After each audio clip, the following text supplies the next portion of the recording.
despite all this, we're going to see a huge era of enhancement of production and productivity because of AI, machine learning, robotics, drones. If there is one country in the world which is going to be a big technology adopter in the days to come, it's going to be India. And we need to probably not just absorb technology, but also create technology.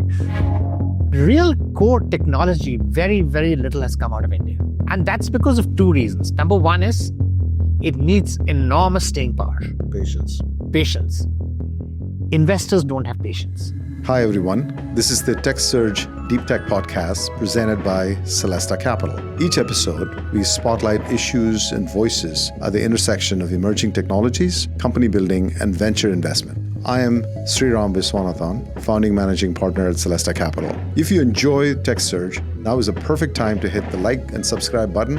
And while you're at it, you can leave us a review on your favorite podcast platform. If you're just discovering us, visit techsurgepodcast.com to sign up for our newsletter and check out the archive of some very interesting past episodes.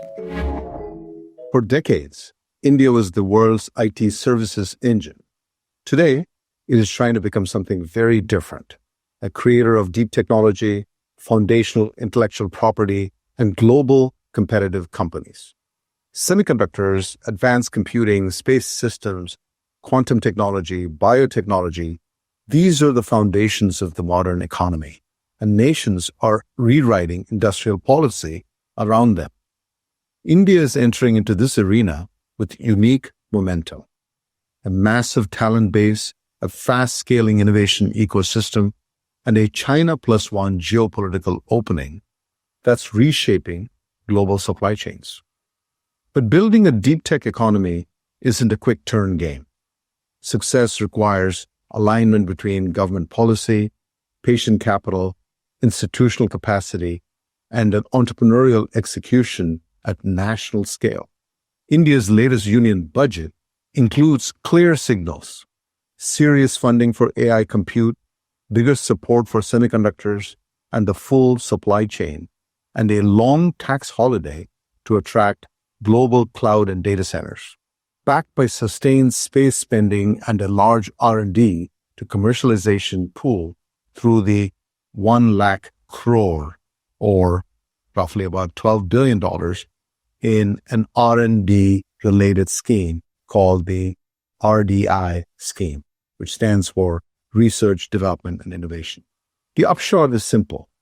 India is treating deep tech like national infrastructure, using long horizon incentives to de-risk investment and pull in private capital, stepping up on par with the other global technology superpowers for the first time. It is in this backdrop we bring this special episode, where we offer 3 lighthouse perspectives on India's deep tech trajectory.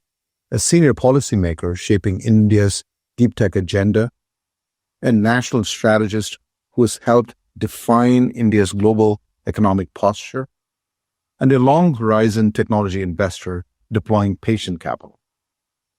To understand where India is headed in deep technology, it's important to start with policy. My first conversation is with Mr. S. Krishnan, Secretary at India's Ministry of Electronics and Information Technology, called MITI. Thank you so much for joining us. Thank you for having me. Krishnan, it's a pleasure to have you on board. So perhaps we can just start off with talking about your role, because you have a very broad portfolio in terms of the technology policy, and you're also driving many of the conversations and discussions with the large technology leaders. So just explain to me, what does your role entail as a secretary? The Ministry of Electronics and Information Technology has a number of responsibilities, and these responsibilities have significantly grown in the recent past with the growth of technology. So one part of it, of course, is electronics itself, the industry, and what needs to be done to promote design and manufacture of electronics in India. Semiconductors as an important segment of that. So that's one key element. And then, of course, all the policy relating to, imports, exports, trade-related policy in that space. Then we have, on the information technology side, artificial intelligence is the main focus now. But in addition, digital public infrastructure, which India is promoting across the world, the way that technology is applied within government and within governance in terms of digital governance, what happens with cyber laws, the legal provisions relating to all of these aspects, whether it is social media, whether it is electronics resources, whether it is facilitating electronic contracts, digital signatures, so a range of those responsibilities. So paint us the vision for the technology policy. What is the, let's say, what does this look like in 5 years? What would you say would make you feel like you achieved the objectives that you've laid out? I think the important thing in the Indian context, and given what is happening with geopolitics and what is happening given India's large size and talent. I mean, it's a large market. There's a fair amount of technology-linked talent. Our average age in India is 27. Many Western countries are well above 40. If there is one country in the world which is going to be a big technology adopter in the days to come, it's going to be India. And we need to probably not just absorb technology, but also create technology and figure out a way by which we actually gain from this entire moment, and also play a global role as a trusted provider of technology, both in terms of what we do on the electronic side, the hardware side, and also what we do on the software side, including artificial intelligence. I think we have to really leverage our human resources to make sure that we become providers to the world in each of these spaces. And we are a country driven by technology. The overlay of all this technology is there in every sector of India's economy. No, I want to take you back, maybe 30 years, when the true software and services ecosystem just exploded in India with IT services companies that came about. And it was undisputed that the Indian infrastructure for IT services is by far the best in the world. You're literally the back office of the entire world. But I want to really point to the fact that you're making a very focused effort to drive all of these key sectors. But 30 years ago, you didn't have anything like that. And it still happened. And it was largely driven by industry. I mean, I'm guessing you had NASCOM, maybe you had CII, but, Wipro flourished, Infosys flourished, and HCL and others. What was the difference? Why is there a need today to have a significant government push to these key sectors versus the software ecosystem development? I think there are 2 or 3 things which are important. One is that even now, I think the key role is to be played by the private sector. It's not going to be the government in terms of, us establishing large companies or public sector companies which will do a lot of this. Unlike in many other sectors of India's economy where there is a large public sector presence, this is a space where there's very little public sector presence, and it's not as if that's going to change. But I think 2 or 3 key things are important. We've got very good services companies, globally competitive, and as you say, providing services across the world. But they are truly not product companies in that sense. And we, both in the electronic side and on the non-electronic side, the digital technology side, I think we need more product companies coming out of India, more of the design taking place in India, more risk-taking happening, more research and development happening in these spaces.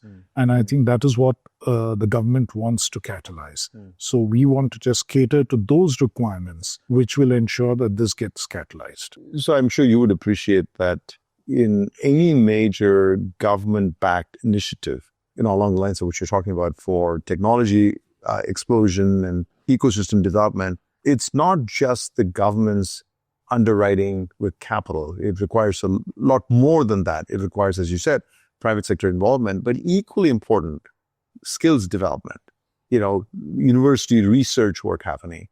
All of that is crucially important. As you know, in the US, the proliferation of the internet occurred largely because of DARPA, largely because of NSF, largely because of, government programs that drove the infrastructure.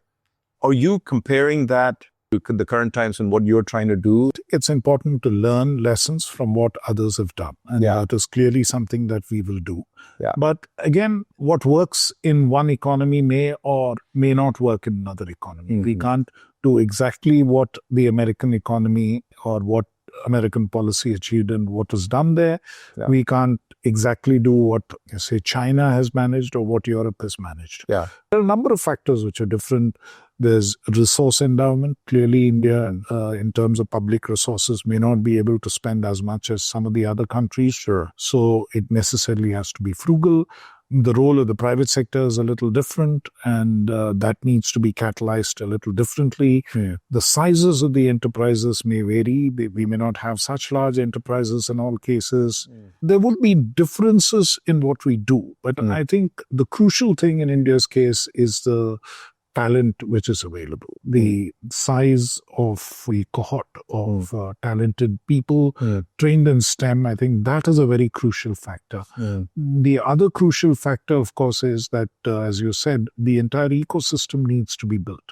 Indian research has been modest compared to many of those other places, including the fact that the private sector hasn't invested as much in research as they have in other places. So we have to incentivize ways by which the private sector would also come into research and development of products. So that's another thing which requires clear focus. We also find increasingly that many people, Indian diaspora who have been in, who worked elsewhere are now willing to come back and support this. Indian students who picked up graduate degrees, who have done PhDs and so on elsewhere in the world, are now willing to come back to India and do what is needed and work here. So a number of things are also changing. And all of that put together, I think, will create the critical mass. And another important step has been the development of entrepreneurship. Right. And today we are the third largest startup ecosystem in the world, and that should count for something in terms of what can happen in that space. Yeah, I mean, I just shudder to think your day job, because what you do is so critically important for the whole country, but you don't control all aspects of what these programs are. And obviously, there's other ministries, there's Department of Science and Technology, there's a Department of DPIIT, and there's a whole bunch of other ministries. How do you actually stitch it all together? What is that cohesive thread that allows for you to sort of coordinate all of these programs? What you say is absolutely right. Given the size of India and given the size of each of these sectors, you do need, separate institutions, ministries to do this. And in addition to all the ministries at the Government of India level, there are state governments we have to work with. Yeah. You have to understand that some of the Indian states are larger than many large European countries. So it's always a challenge to work with so many moving pieces.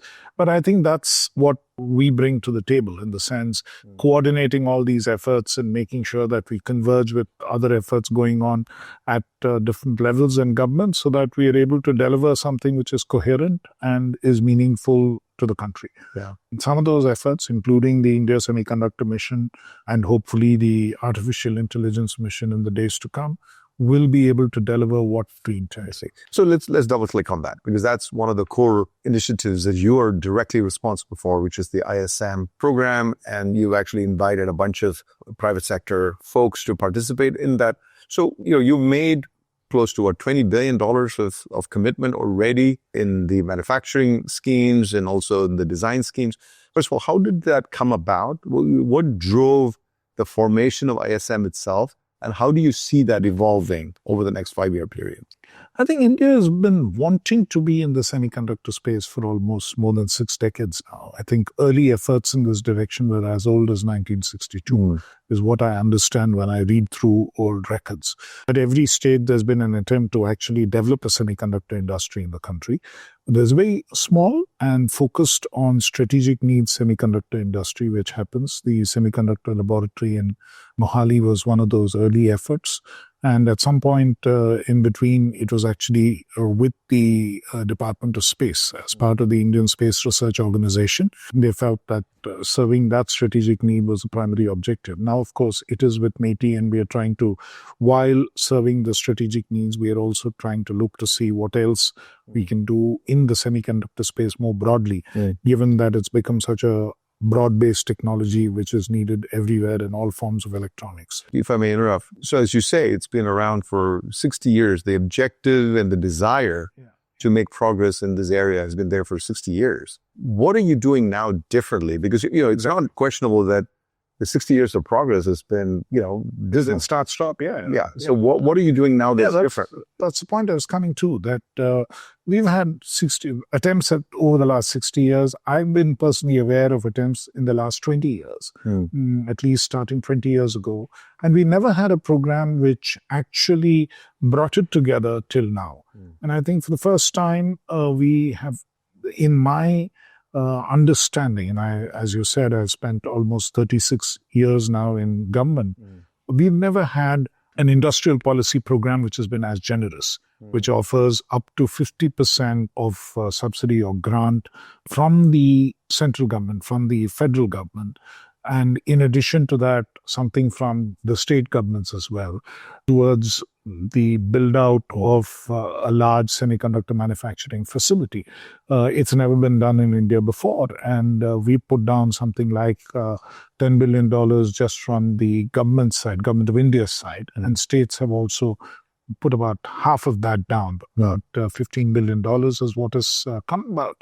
This has been huge. And usually what happens in India is that any kind of industrial policy linked subsidy is paid out only after you've finished the entire investment and you're into commercial production. This is one case where you're actually paying out on a pari passu basis, simultaneously with the investment which is taken on the early days of the risk. From the early days. So, and it's an entirely a grant-based funding. So it is not even equity in some form. So, but which I tend to regard as, we then become actually the biggest stakeholders in the success of any of these programs. And I think that is a mindset which has now come in, saying that's changed. That's changed, and that we need to ensure that this thing actually works and succeeds, because the government has actually put down so much. There's so much of public money involved. And I think we've also put together a mechanism of evaluating these projects, walking them through about 3 or 4 stages of approval, and making sure that all the issues are covered in that. And some of the best experts in the world globally are involved in this process. We have an advisory committee. We have a technical and financial feasibility advisory group, which has some top-notch experts from all over the world who sort of advise us on whether this project will work or not. And then internally in government, we have about 2 or 3 levels of approval, including a fairly rigorous economic and technical process which it goes through. But we've been able to do it fairly fast. So you would see in the last 2 years, we've been able to put through about 10 projects and brought them to an approval stage. This year, we probably have the first chip coming out of India in the calendar year 2025. I think all of those are... This is big changes. And as you point out, I think if I were to just sort of roll back the clock to when it was attempted in the decades before, the one big difference that sort of stands out for me is the lack of international collaboration and participation in the old days, which is very different now. You're really trying to get leading edge fabs to be established in India and be sort of cutting edge for manufacturing these products. And as I've spent decades in the semiconductor industry, and it is not easy, because it's not just capital. You can't throw tens of billions of dollars and expect to manufacture a 2 nanometer, fabrication facility in India. So I wonder, what is driving you to aspire to be in the cutting edge when there may be some low-hanging fruits available for you in semiconductors, in manufacturing, which may be a more prudent way for India to sort of climb up the ladder of innovation, if you will, because you can't make this thing happen overnight. And so I'm just questioning, what is the motivation for you to shoot for the leading edge in manufacturing, or is that even an objective? What you say is absolutely right. I mean, semiconductor manufacturing is some of the most advanced manufacturing in the world. And some of the countries who are at the leading edge have been doing this for almost 6 decades. They've reached where they are now. And if you're starting, you can't immediately aspire to be at that end. And our understanding is that as you grow closer and closer to the leading edge, costs go up significantly. Dramatically, particularly I understand that when you come down from about 28 nanometers, when you sort of to about 14 nanometers, the costs go up exponentially. Likewise, below 14, it again goes up, and below 7, it goes up, below 5, it goes up. So we are aware that there's this challenge. But we are also aware that industries require, the broader industry, as semiconductors and electronics become more ubiquitous, there's a big requirement in the legacy nodes as well. Between the 28 nanometer to the 110 nanometer range, a number of electronics items which are manufactured using chips that size. Absolutely. That technology is more mature. The costs involved are less given India's current situation in terms of what we can afford. And I think the way we are going about this is that there's reasonable certainty of what the market looks like. There's reasonable certainty about the technology.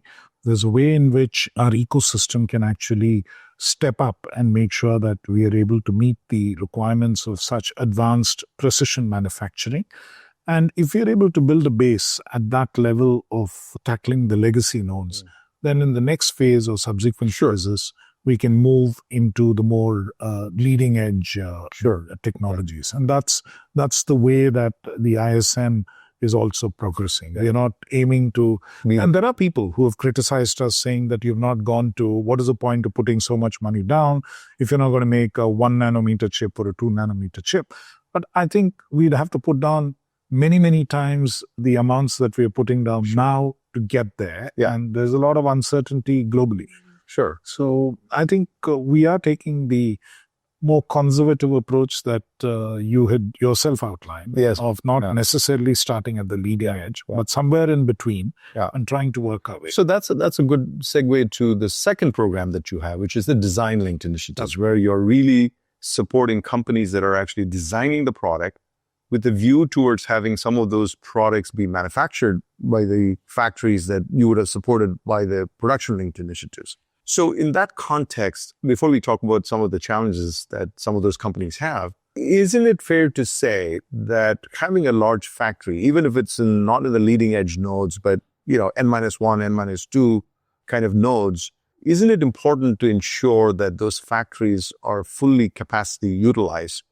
And it is a far cry today to expect non-Indian customers to come to India for N-2, N-3 capacity, because that capacity is available, at a fraction of the cost in Taiwan or Singapore and other places.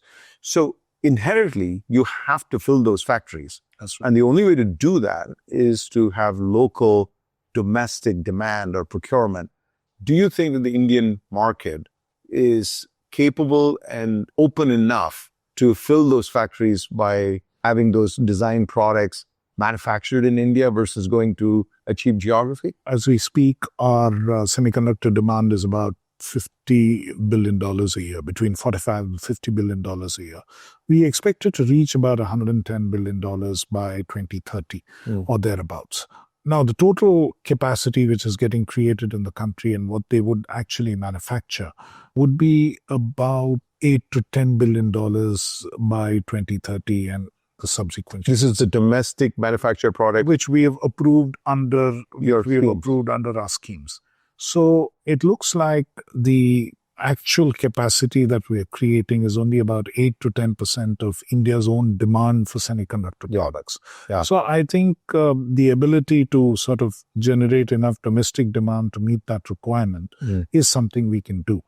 But as you know, semiconductors and electronics are a global value chain. So they would be, they have to run these fabs and these efficiently and productively to make sure that we are able to cater in certain nodes to not just domestic demand, but also export. And, being export competitive is very important because you can't, stick Indian manufacturers or Indian customers with higher cost products just because it's there. So that's one part of the story. But the other part of the story also is that we really have to design a lot more of the chips and semiconductors in the country in order to provide in interesting ways. Today, MeitY, my ministry, has a program called the Chips to Startup program, under which about 350 academic institutions and startups are using EDA tools, which we provide for them subsidized. So this is the cadence synopsis tools. Cadence, the government will be the tools, customer, and you'll make it available. And so we make them available. And I wanted to measure the impact of how many hours these tools are being used for. And I was very pleasantly surprised to learn that this year we have used more than 12 million hours is what these tools have been used by these 350 entities across the country. That's fantastic. So that's, fantastic utilization of something which has been provided. That's fantastic. So can you give us a balanced scorecard of your effort in ISM 1.0 to what you're trying to embark on ISM 2.0? What has worked in ISM 1.0 and what are you thinking of changing in the second version? Let's start at the other end, which is the design end. I think in the design end, in the design-linked incentive scheme, the kind of companies which we had made eligible was fairly restrictive in terms of only startups and small and medium enterprises. I think we need to think bigger. We need to permit more companies which can be done. Some of the other practices were restrictive in the way that the grants were released and the requirements for grants to be paid back if somebody else bought into the company. We have to think of the intellectual property. We want the intellectual property to be in India. That we have no doubts that it has to be with an Indian company, with an India registered company and in India. But it doesn't necessarily mean that it has to be owned entirely by Indians. So we have to figure out a way of structuring that. Yeah. Then we also have to make sure that the way in which the money is released and the amount of money which is released is also liberalized a bit, because in deep tech of this nature, the amounts initially required are fairly large. So that is something we will ease out.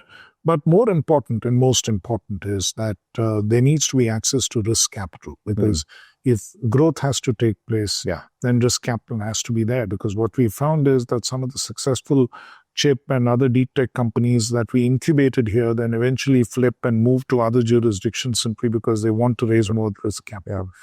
So we have to enable more risk capital to come in, and government has to find ways to actually do that. So these are all things which we will try and do on the design side.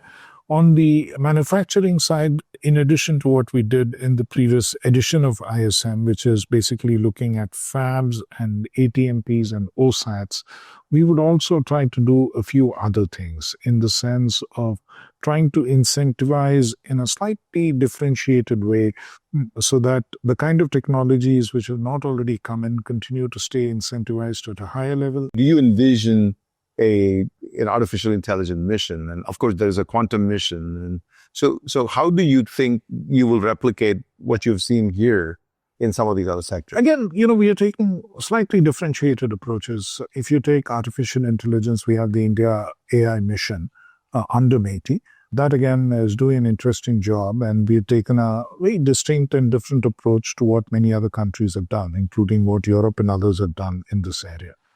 The three things which are wanting or which you would need to establish an AI ecosystem in India, first is compute.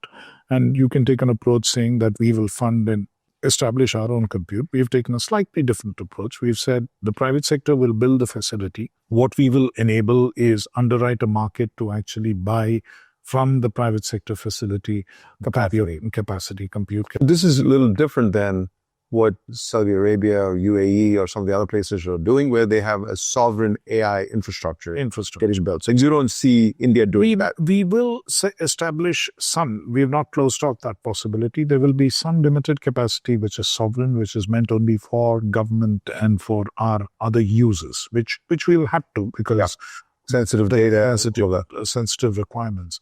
But by and large, for research, for innovation, and for others to use, it would be established in a public-private partnership model, that the private sector would establish the facility and government would enable people to buy time, buy the services there. So that is as far as the compute itself is concerned. The second important thing is data. We've set up a datasets platform. It's called AI Kosh, where about more than 1,000 government datasets have already been loaded, and we are working with various ministries and state governments to actually bring on more data. which can be used by a range of entrepreneurs and innovators to actually, to train their models and so on. So that's the second thing. The third element is supporting model development itself. We are supporting Indian companies, both which have been incubated in academic institutions like IIT Madras, IIT Bombay, and so on, and also by startups. And we are supporting them to establish their models and build them. So these are three verticals of the India semiconductor mission. Right. There are other verticals where we are addressing skilling, as that becomes important. Skills development in that area. We are addressing issues relating to how we can support entrepreneurs better. And most importantly, from an Indian context, how do you develop applications? Because I think that is something ultimately, how AI gets applied and how people use it on a day-by-day basis is what's going to become the differentiator. And so how do we sort of have this ecosystem of a large number of AI-based applications being developed, which can then be deployed?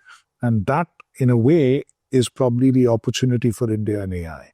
That much like the Y2K movement, India's youth, India's STEM, human resources are the ones who would be out there to deploy the AI applications which are developed both for various companies across different sectors in India and globally. Let's talk a little bit about this program that Department of Science and Technology in India has launched, which is the RDI scheme, which is for research, development, and innovation.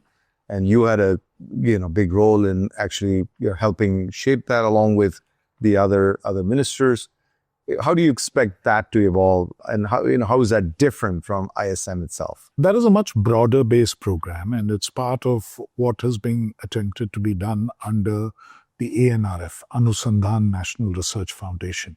Which, by the way, for our non-Indian audience, that's the effort to create something along the lines of DARPA and NSF. That is right. So the idea there, the ANRF was created last year with the intention of actually expanding research and development and in a range of areas. As Secretary in the Ministry of Electronics and Information Technology, I'm one of the governing body members of ANRF and their executive committee members, part of many of the discussions. And what MeitY has done is it's probably the first ministry which is actually co-funding research efforts with ANRF. Now, another offshoot of this is the RDI program, which is basically intended to support research in the private sector or alongside the private sector. And as part of the RDI program, there's an intention to set up a deep tech fund, a kind of a fund of funds for deep tech, which will raise money in addition to the government money along the lines of the National Infrastructure Investment Fund, raise money from the private sector and from other investors, and thereafter invest into funds which will support deep tech in India. The ambition really is that India should, as I said already, be a participant in this global value chain. I think we need to be clear with this kind of technology. No one part of the world or no one geography is going to be the provider of everything. We need to be a significant player in 2 or 3 areas of deep tech, including in the semiconductor space, in the AI space, the way we made space within the ITES services, in the biotechnology space. And, at least in some of these horizontal technologies, whether it is AI or semiconductors, have a key position so that we are part of this global value chain. So, Secretary Krishnan, thank you so much. Your broad range of understanding of the issues and commitment to making this thing happen is truly laudable. Thank you. You've just heard how India is building the policy stack, from semiconductor incentives and design enablement to an AI mission anchored in compute, data, and applications, to a new financing engine aimed at mobilizing patient capital into frontier technologies. But these policies aren't happening in a vacuum. The global order is shifting, supply chains are being redrawn, technologies are instruments of national power, and alliances increasingly shape innovation corridors. India itself has evolved greatly over the past decade as well. To understand why India's deep tech push is also a story of global and domestic transformation, we now turn to Amitabh Kant, who served as India's G20 Sherpa and former CEO of Niti Aayog. Amitabh is a force to reckon with when it comes to policy matters of just not India's importance, but of global significance. So thank you for coming. My pleasure. Why don't we start first with the more pressing situation that we find ourselves in globally, but more specifically in India, the overall economic impact of some of the tariffs and how the Indian government is actually looking at, what does India find itself in at this kind of point, and how do you see this evolving? And I'd love to hear your thoughts on how should this evolution occur. I think it's important to look at it from a global perspective. To my mind, there are three critical issues that are taking place. First is that there is a breakdown in the institutions that were established post-World War II. The relative period of stability and happened worldwide, that has come to an end. So you're seeing wars in Europe, you're seeing a war in the Middle East, and institutions are not able to manage that, number one. Number two, there's a breakdown in the global value chains.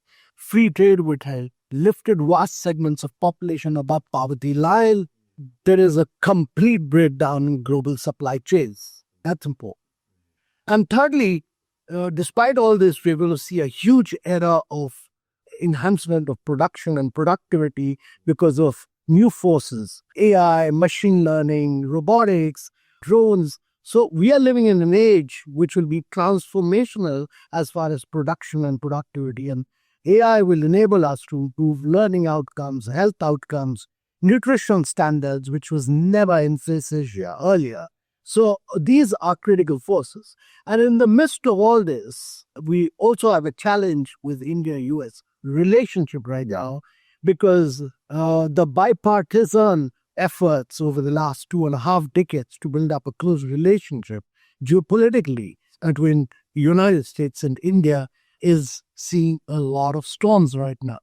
And it's important simply because USA accounts for about 26% of global GDP.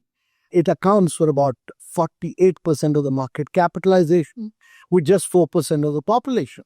And if India's ambition is to grow from a $4 trillion economy to a $30+ trillion economy, it's important that India works closely with the United States of America. It's a free market economy. India will grow and prosper if there's free enterprise in India, if we are able to use technology to leapfrog in many, many areas. But this is something which the present administration in the United States must also realize and must work closely with India. Yeah. So let's unpack a bunch of these things. Yes, I think as you rightly point out, this is not just an issue where India is finding itself in sort of a transformational set of factors that is affecting everybody globally. But I think very specific to India, it seems like there is a global issue relative to trade. There is a technology disruption quite profound as a consequence of AI. There is a need of the hour for India to really look at what is its role in the evolution of deep tech, and how does India move from just the traditional services-oriented, IT services-oriented, so the back office of the rest of the world, to really creating intellectual property and really leading some of the key sectors in deep tech. So there's a whole set of issues around that. And then, of course, the reframing of the global order, it has a significant impact. So let's just unpack this a little bit. So just give us some broad data on how, over the last 5 years, India has fundamentally changed. What's happened in India in the last decade, and I would look at not 5, but a decade, in a decade has been transformational in India for several reasons. One is that there's been a huge amount of structural reforms. You have one tax across the economy, that's the goods and services tax.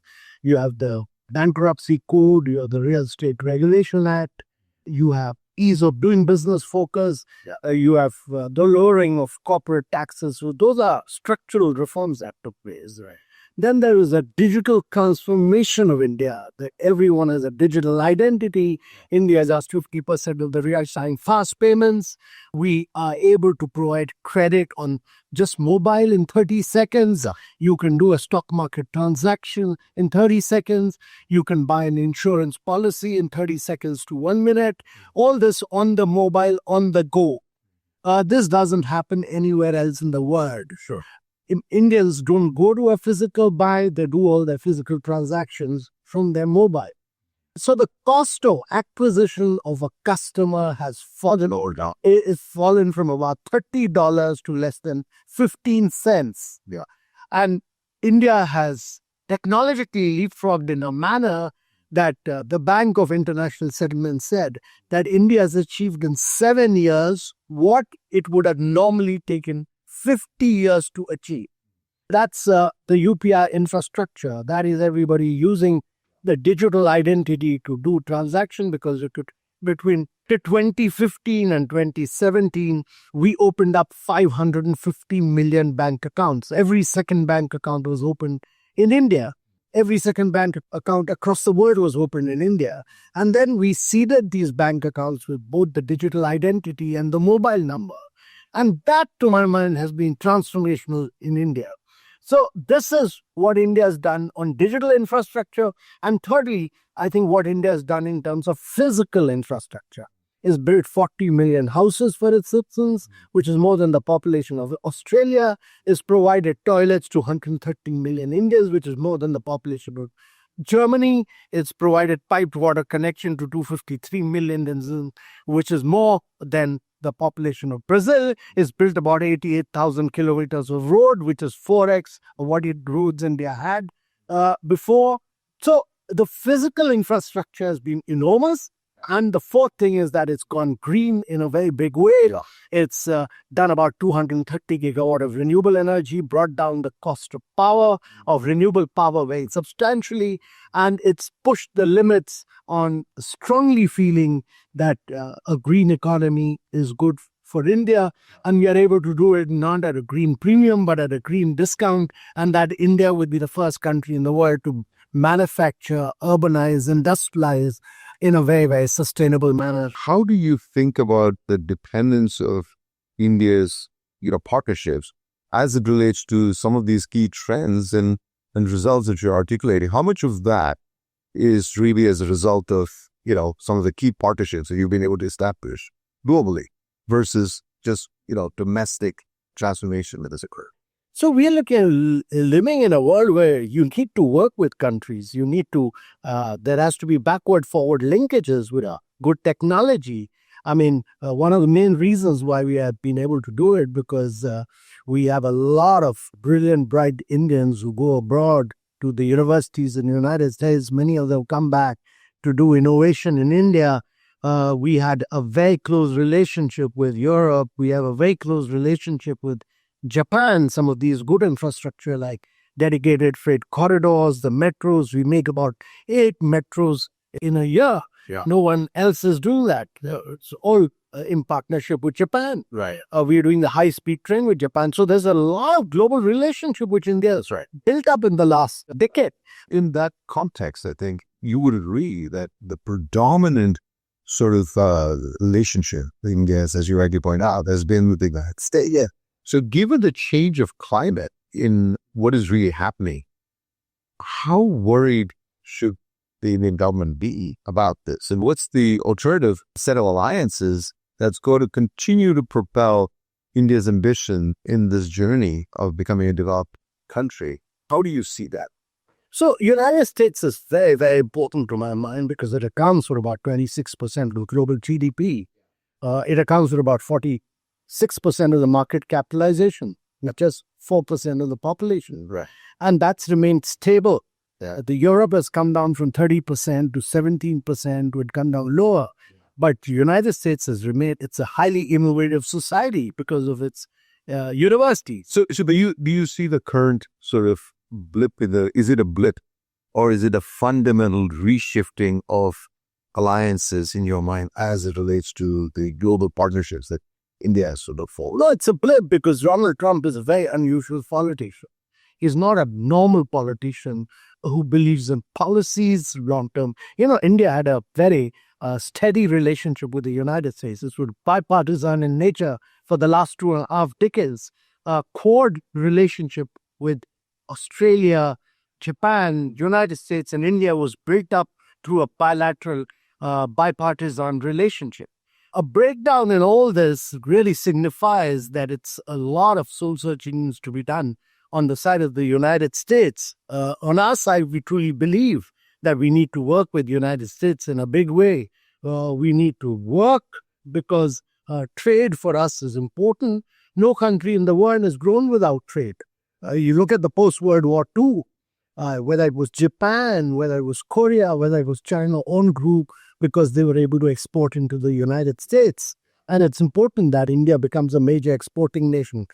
We've tried our best to work in close partnership with the United States. We continue to do that, and we strongly believe that in the long run, it's important for India and US to have a very positive, constructive, and a mutually respectful relationship. Talk about the supply chain diversification as well globally. And one of the things that I know you've been very active and vocal about is, the China plus issue of supply chain resilience and diversification has really played very well to India's advantage up until recently. But now it seems like that is getting redrawn. Is this India's moment to really drive supply chain resilience in the context of this global reframing, or is that a second priority to energy independence? And how do you see these two things? No, first of all, it's important to understand that what China is today, it's a supplier of close to about 80 to 85% of electric vehicles. Yeah. It supplies about 80% of the battery manufacturing to the world. Yeah. It supplies about 75% of the solar components to the world. It's all a consequence of America's dependence on China for manufacturing. The outsourcing of manufacturing in China happened as a consequence of the American geopolitical policies. Yeah.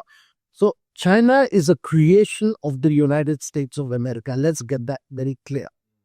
Now, it's important that the world doesn't make itself so dependent on one country. Yeah.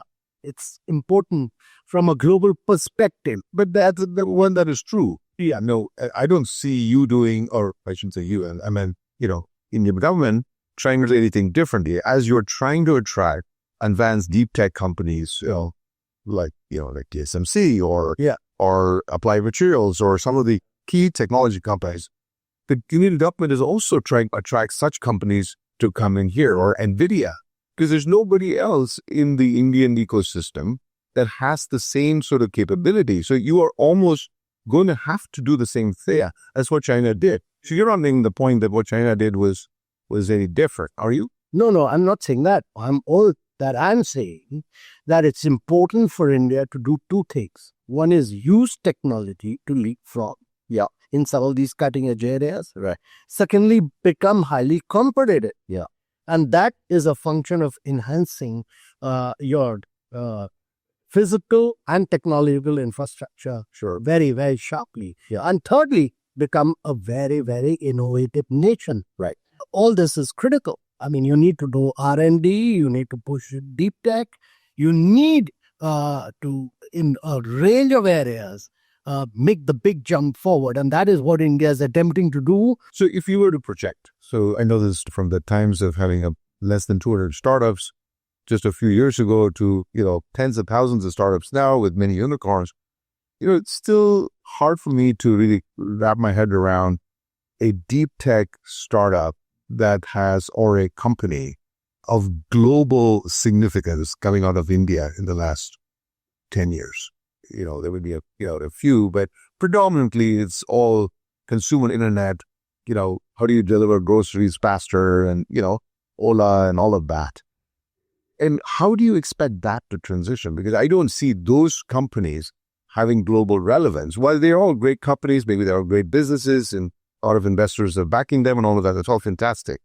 But it is still a long stretch for us to think about the next Google or a next NVIDIA or next Broadcom or companies of that stature, it's going to take a while for India to really get there. So how do you bridge this gap between your ambition of becoming self-reliant in the deep tech space and also potentially becoming global leaders? That's the ambition versus the reality of where you are, which is largely IT services, largely sort of, usage of technology, but not creators of new technology. How do you bridge that gap? Well, a number of young startups today are doing path-breaking work in drone manufacturing, or they're doing cutting-edge work in robotics. There are a number of companies, young startups working on AI. Founded, look at Servam, look at Rafael Fee for drones, look at IdeaForge, look at Cure AI. It'd be cool. Many. Or space. We've opened up the space sector in a damn big way. We've opened up the geospatial sector in a very big way. So there are many other startups. But the important point that you're making is that it's not just a few startups, but you create millions of startups in the deep tech area. And I think the important thing there is that first and foremost, to my mind, you need to make your universities as the center for innovation. You need to ensure that a lot of innovation starts happening at the cutting edge level of the universities where professors work with their students. Number two, allow the professors to take equity in their startups. Number three, allow a lot of VC funds to participate. Is the VC funds funding there? And don't worry about failures there. Allow failures to happen. Out of hundreds of failures, you'll have one or two success stories. But enable that ecosystem of innovation to really move forward on the university level and ensure that all these research centers of government, CSIR, etc., that have been built up do not work in isolation but work with the universities. So all innovation must take place at the university level. And that will create exactly what the IIT Chennai Research Park does, that it ensure that university and IIT students then go on to start doing manufacturing at the research park or allow any other innovator to come in. Every single university of India must do innovation and work with the professors, enable them to take equity, allow a lot of VC funds to flow to that, and allow failures to take place. It is still cumbersome to have capital flows to come in. It is still cumbersome to have tax policies that seem to be aligned with this vision that you paint. Because unless there's a coherent strategy that supports this larger mission, there can always be, it's kind of like the lowest common denominator of inertia really dictates the pace at which things will move. And if something is stuck in SEBI or in RDI or in capital flow policies, all of the things that you're talking about will become still aspirational and will inhibit capital to really flow in. VCs cannot really come in to support these things. Do you think that the government is doing enough in focusing on that and removing bottlenecks in that area? So, Sriram, a lot has been done in terms of ease of doing business at the government of India level, but a lot more needs to be done in terms of radically overhauling ease of doing business at the state government level, because India is a very large country. It's bigger than 24 countries of Europe. So states have to be the driver of that. And second is that the regulators have to change their mindsets. The regulatory systems have to become very easy and simple. And thirdly, I think the change of mindset. The mindset has to be that India will grow only if there's free enterprise. Free enterprise will be the driver of India's growth story. It can't be the government. The government can only facilitate. Allow private sector to create wealth. Allow free enterprise to create. No country in the world has grown for long periods of time without free enterprise. And that should be the spirit of India. I completely agree with that. But if you were to compare some of the more successful models that are worked, whether it's in the US or parts of Europe and other places, the public money that goes into private industry that feeds the entrepreneurship cycle is a well-oiled machine. As you know, many of the universities have endowments. There's lots and lots of capital. Some of these public universities, pension funds. go into private capital. The private capital goes into innovative startups. And that loop is a very efficient loop. In India, you don't have that because you don't have rich universities or endowments. Most of the capital has to come from the government directly. And, how effective can that be? Because it's still very difficult for the government to start thinking about, let's capitalize something that has a greater than 50% chance of failure, because that's what is needed. You have to embrace risk and failure if you truly want to excel in finding the great companies. Do you think the government has that appetite for risk-taking and failure, as is required? So 3 things have to happen to our mind. First and foremost, like we did with the startup India, when we created a fund of funds, many startups failed. But you distance, the government must provide the resources, but distance itself from the governance of it. Allow private sector to run that fund of funds. So create a fund of funds for deep tech, but distance yourself. Allow your best private sectors people to manage it. That's number 1. Number 2, push the private sector to spend more on R&D. India's private sector has been a laggard on R&D, so push them more into through tax and many other benefits so that they can do cutting edge. There's a need for Indian farmer to move from generic to high value added. And there's a need for Indian companies to work on defense and space. So push them into R&D. That's number 2. And number 3, to my mind, what the government should do is to throw up a lot of grand challenges, cutting edge challenges. India needs to get clean water, for instance. The man in the moon and 10 years. So throw 10 big grand challenges where government becomes the first buyer. Once you do that breakthrough, it will succeed commercially. If government is the first buyer, government is the first buyer, and government is the first buyer. And then changes all the procurement codes to enable that technology to flourish. And if India does that, then India will find solutions to the challenges of not just the 1.4 billion people of India, but for the next 5 billion people of the world who are going to move from poverty to middle class. And that's a huge, huge market. So you will be able to build technology at low cost. I mean, you have a challenge in sewage in India. You have a challenge in making flyovers in India. You have a challenge of finding clean water. All this requires grand challenges, but with government as the first buyer. So that's a procurement is, you're absolutely right. Because in China, as you know, lots of the early technology-related investments the Chinese government made came with a domestic procurement benefit for those opportunities. And that made a huge difference for the likes of Huawei and ZTE and Flourish. So Huawei has completely sort of transformed itself largely because of the support that the government had. So I think, you've just laid out a very wide band of sort of issues and opportunities that India has got. And there's a compelling case that you're making about what the government is doing. What could the government do more? If I were to ask you, where do you feel the government is not putting its entire muscle in or should do more of? First and foremost, it's very important to understand that India is a very large country. There's certain things the central government will do, certain things the state governments must do. And the state governments must become easy and simple. India has grown in a socialist regime for a very long time. You need to dismantle that. And you need to bring in a mindset of free enterprise. And therefore, a lot of dismantling of rules, regulation, procedures has to be done at the state level. That's number 1. Number 2, if India's ambition is, as the Prime Minister spelled out, of a Viksit Bharat from 4 trillion to a $30+ trillion economy, you need to be able to create a lot of more infrastructure and do it to world-class standards.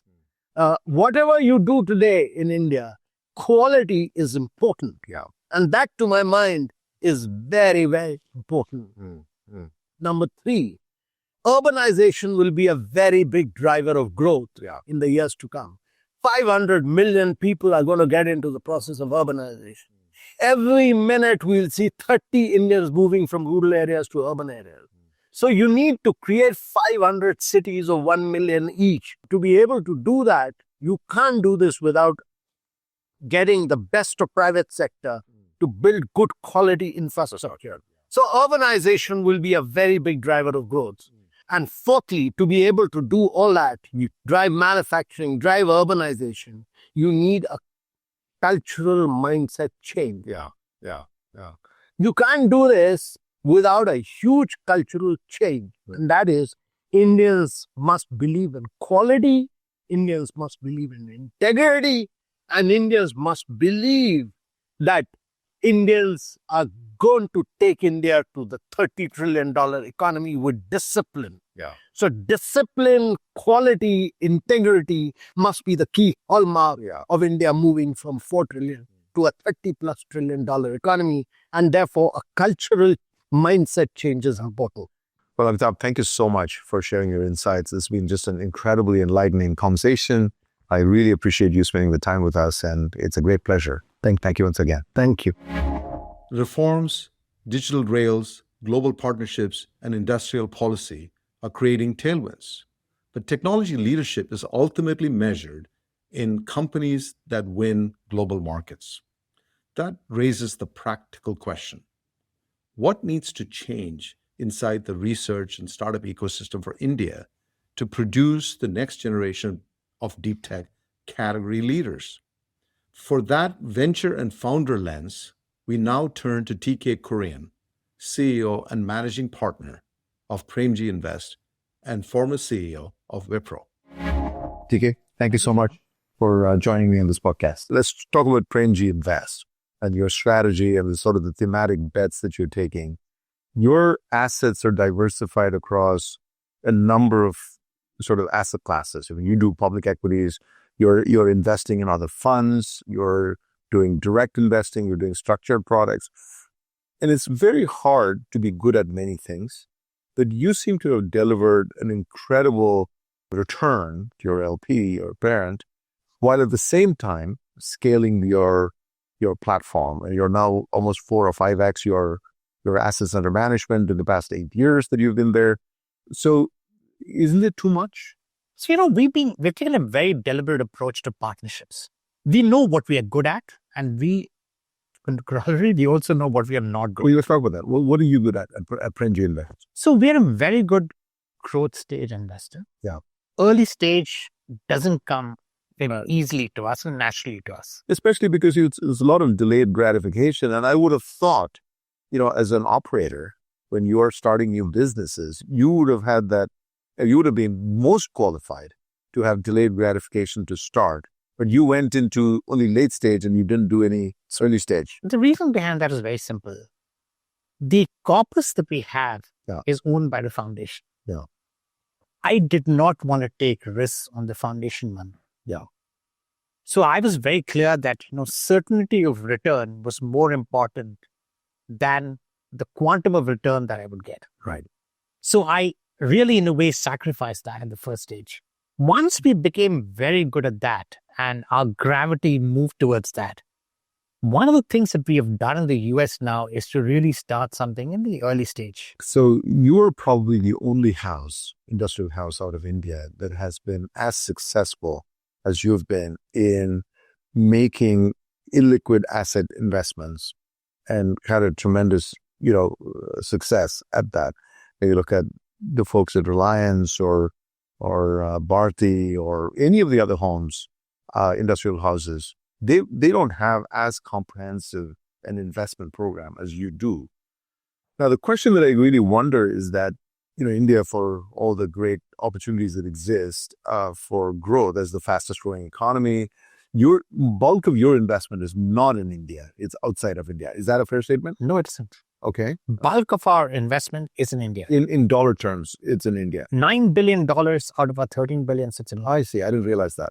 $9 billion. And, the bets that we have made in the US are basically technology bets. I see. Got it. The idea was, can we bring the technology back into India and make it effective? I got it.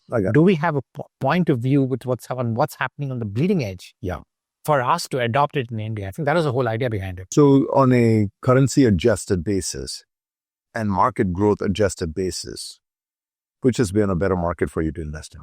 The top two markets in the world have been India and the US for the past 15 years. Right. Now, but you're in a unique situation because you're taking rupee capital and putting it in India, and you're, by definition, the rupee is depreciating. So your returns are goosed up in a way because of currency also. So even with currency gains, Yeah. my India-US returns are more or less comparable. Really? And So you mean like after you normalize it, it's still comparable? yeah, it is. I see. Surprisingly, what happens is people think that you cannot make money in India. Right. You can make a lot of money in India if you're smart about putting money into India at the right time and backing the right founders. Yeah.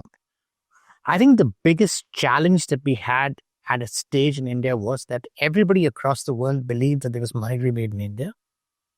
And there was so much of supply of capital that valuations went completely haywire. Right. We stayed out of that. Yeah. And the next, because we really didn't find companies with either a technology differentiation or a great management differentiation, Right. or both. Got it. There were very, very few that we could pick up. Some of the ones that we backed have done extremely well. Yeah. So I think the next phase for us is really to look at that, because we believe that in India, especially with the geopolitics around, I think India needs to develop its own technology. Yeah. You're quite intrigued by your comment that you're actually investing quite a bit in India. And in a way, you've actually been doing that well before the government has started now to attract a lot of people with a view towards investing more in India. So let's just talk about what your views are on what the government is doing without getting into specifics. Do you think that the government getting involved in attracting or incentivizing folks like you and others to do more in India, is that the right thing? Do you think they are doing enough? What's your view? So I think there are a couple of things here. One is that, for a startup environment to work effectively, and if to recreate what is already there in the valley, I think the biggest thing that all of us have to do as investors is to make sure that we have an ecosystem running, just thriving, which is the connection between the people who have money and the people who have ideas, and the bridge in between, which is academia back to business, and getting that network in place. I think it's a very, very critical role that all of us have to play. Unfortunately, what's happened is that we've always been, in a way, constrained in India for lack of capital. Capital has been a big issue. First, I think it's a lack of capital. Lack of capital to actually chase risky ideas. Right. See, every investor in India, or most investors in India, would believe that if they're going to put X amount of money, they would like to get a certain return from it. Yeah. Nobody is playing for those big hits and those big losses. Yeah. We're in the business where we say, okay, we'll make 5 investments, we'll lose 1, so be it. Yeah. We'll make money on the balance 4. Yeah. That's not a mindset that's natural for people. Sure. Many firms take different approaches. Everybody kind of they distribute their capital across 50 firms and hope that, if you've chosen the folks with the right pedigree, some of them will do well and produce extraordinary returns. But there are very, very few of them backing real core technology. So if you look at India, India's been very, very good in terms of business model innovation. What works in the West has been taken, replicated with modifications for India, and they've done very well there. But real core technology, very, very little has come out of India. And that's because of 2 reasons. Number one is it needs enormous staying power. Patience.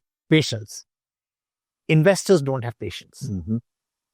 Second is the ecosystem, because there are very few success stories, the ecosystem hasn't been built. So it's a little bit of a chicken and egg. And I think the government coming in this and providing the incentives would hopefully start that process. This is fantastic because this is exactly what the government has announced. So do you think something dramatic has happened in the government bureaucracy that actually has seen the light based on what's going on? Or why is that happening now? If you look at the big technology changes that happened, semiconductors, artificial intelligence, we seem to have missed quite a few of them out in India. And if you go back again and look at the valley, a lot of the people you sit there are people from India. Correct. Who've done this. That's right. So you ask them, you ask yourself a very fundamental question. What is the environment there That makes it. for the same guy to move from India and do well, Yeah. which India cannot provide? Yeah.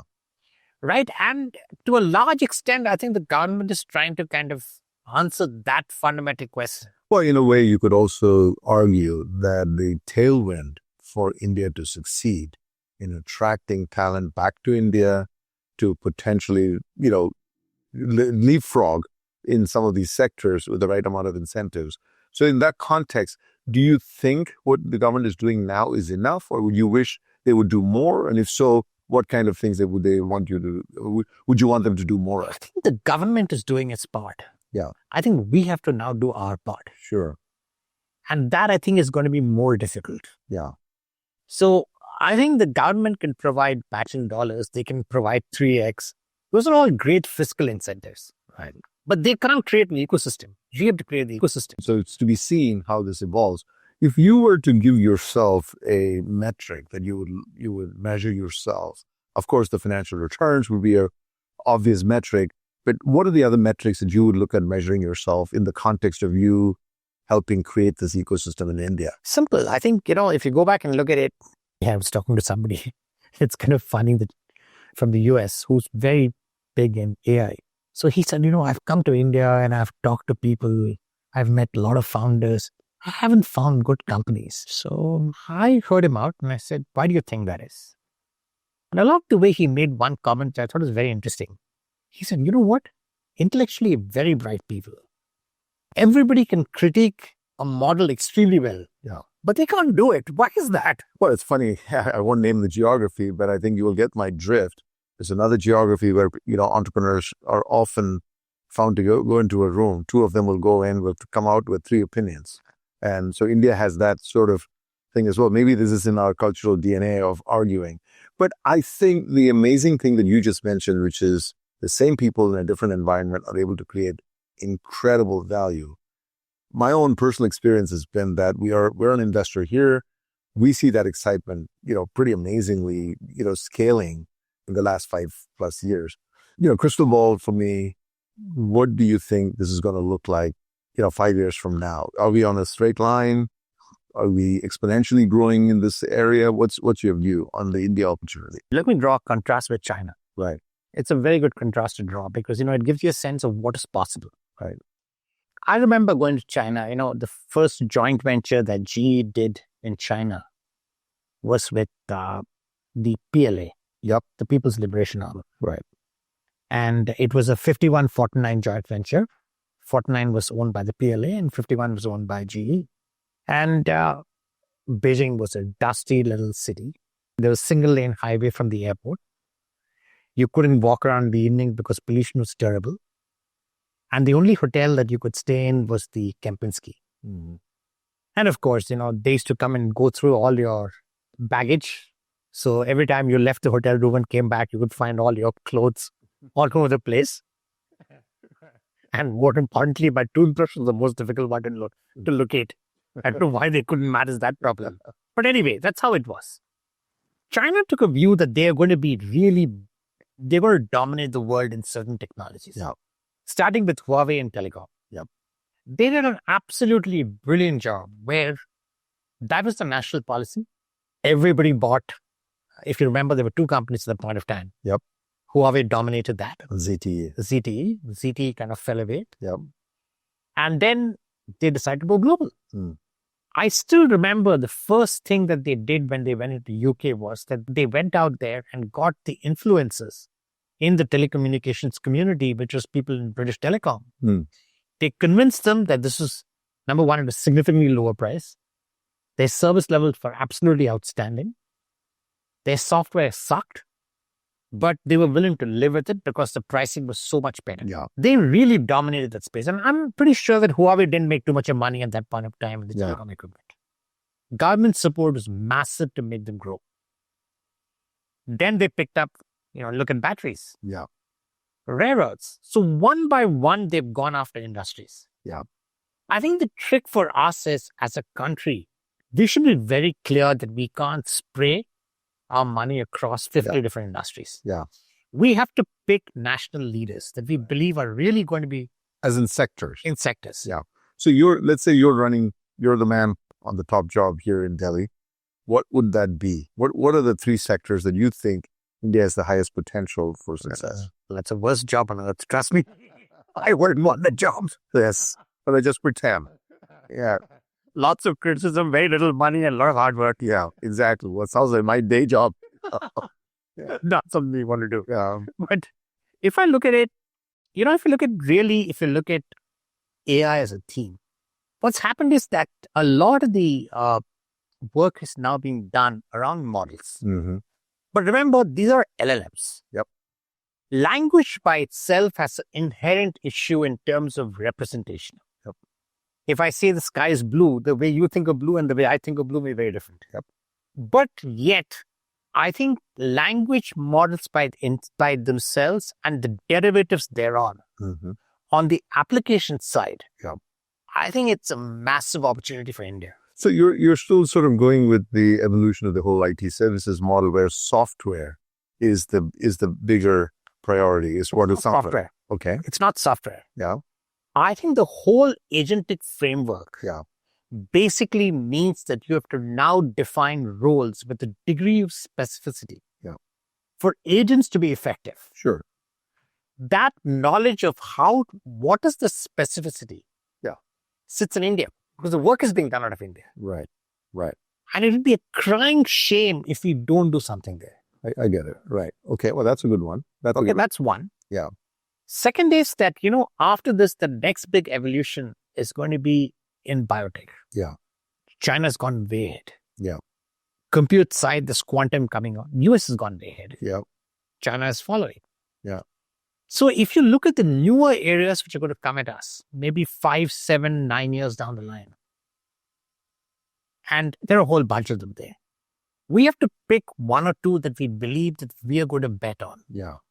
And we have to direct our scientific community, our dollars from a VC perspective, bring back talent abroad that has got competence in the area, and create a framework where we can really, really create something that all of us are proud of in India. Well, it sounds like it's a little different than where the market is today in biotech or life sciences in India.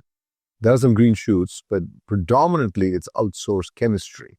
So people are sort of doing far more efficient way of, drug discovery and maybe doing, contract research work for other big pharma. So you're thinking that should change to what you just talked about, which is, fundamental research to bring new modalities. Absolutely. Because what happens is that if you're not ahead of the curve in terms of knowledge, Yeah. Okay, that's the second one. right, you're fundamentally left behind. Sure. Is there a third one? Well, I think semiconductors is another area, Yeah. which I think is a great opportunity. I have a slightly different approach there. Sure. We have to do enough that's required in India to be self-sufficient. Yeah. We shouldn't end up doing so much in India where we are uncompetitive. Right. Right? And I think that's a True. thin line. Before we close, if you're a startup in India today, in the current environment from, in all these 3 areas, right? AI, life sciences, and possibly semiconductors, what's 1 or 2, piece of advice you would give them in this fast changing world versus what you would have told somebody 25 years ago as you were coming out of GE? Well, is that a difference or was it the same metrics? Absolutely different. Yeah. Okay. What are Those days I would have told people, hey, listen, make money. Yeah. Now I would say, you know what? There are people willing to back you today, really long term, if to build something which can really Sustainable. kind of sustain, which is sustainable, Yeah. and which can be world beating. Sure. I think that is the ambition that we need to have here. That's a great place to end this because, the government is also trying to do that. And I'm really I applaud the government on what they are trying to do. And folks like yourselves at PI and, Celesta and a number of others are trying to just sort of play a role in this ecosystem. So great congratulations, TK, for all the great work that you've done and your successes. And I'm delighted to be your partner. And hopefully we'll do lots of things together. Thanks once again for coming on this podcast. Thank you, Sriram. And thank you for being a great partner. 3 vantage points, but 1 story. India is building a policy stack designed for deep tech. Today's geopolitical context makes this extremely urgent. The real bottlenecks quickly reveal themselves as execution and discipline focus on a few arenas where India can win globally.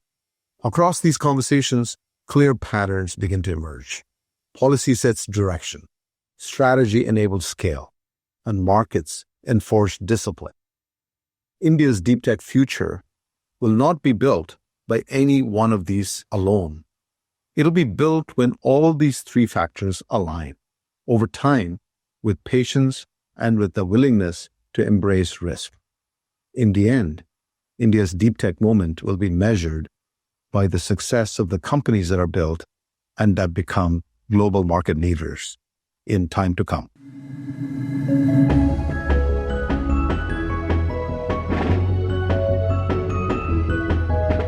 Thank you for tuning in to the TechSurge podcast from Celesta Capital. If you enjoy this episode, feel free to share it, subscribe, or leave us a review on your favorite podcast platform. We'll be back every 2 weeks with more insights and discussions of all things deep tech.